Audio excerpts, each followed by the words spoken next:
Today's text is the one that I've assigned that is not specifically have somebody in it who rises up, or the NRSV might say gets up or stood up, but I want to say rising up, to show that Mark sows throughout his gospel these stories of little resurrections that help us to understand the life of the faithful.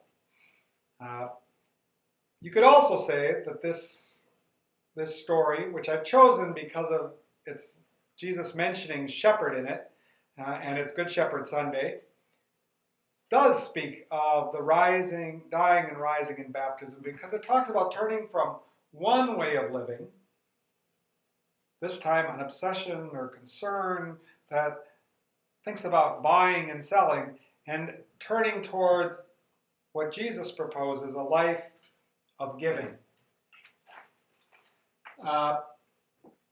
It's about a turning from an utter awareness and almost paralysis because of scarcity, and a turning towards the utter generosity of God. There's one little thing I picked up a few weeks ago watching a man named Bert Marshall perform the Gospel of Mark that I liked. Jesus promises to bring him to a deserted place, and the disciples pick up that phrase later on in the story when they're tired and hungry and disappointed that Jesus' plans didn't come out as he proposed. So you'll see that, and he's the one I'm borrowing that from. So the story begins when the disciples return, having been sent out and doing what Jesus up to that point had done: healing people, driving out demons, proclaiming the kingdom. So, the gospel from chapter 6. And the disciples told Jesus all that they had done and said. Jesus said, "Let's go off privately to a deserted place and rest a while." Because so many people were coming and going, they didn't even have time to eat. So they got into a boat and they went privately to a deserted place. People saw them and recognized them and began running there on foot and got there ahead of them.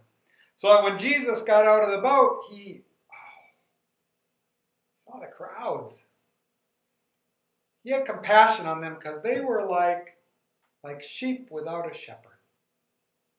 He began to teach them at length. When it was evening, his disciples came to him and said, "This is a deserted place, all right. And the hour is already late. Dismiss them so they can go to the neighboring towns and villages and buy themselves something to eat." Jesus said, "You give them something." And they said, "Are we to go and spend, 300 days' wages to buy enough money to feed all these people?" She said, "Just go see what you have." Finding out, they come back and say, 5 loaves and 2 fish. And Jesus had the people sit on the ground, group by group, in the green grass. And they sat in companies of 50 and 100.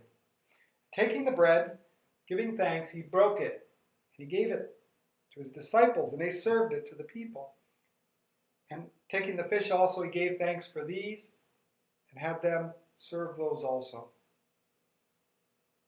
And everyone ate and was satisfied. And the disciples gathered up 12 baskets full of leftover scraps. Now, there were 5,000 who ate the bread. Now you find this week, as you proclaim, that you are satisfied.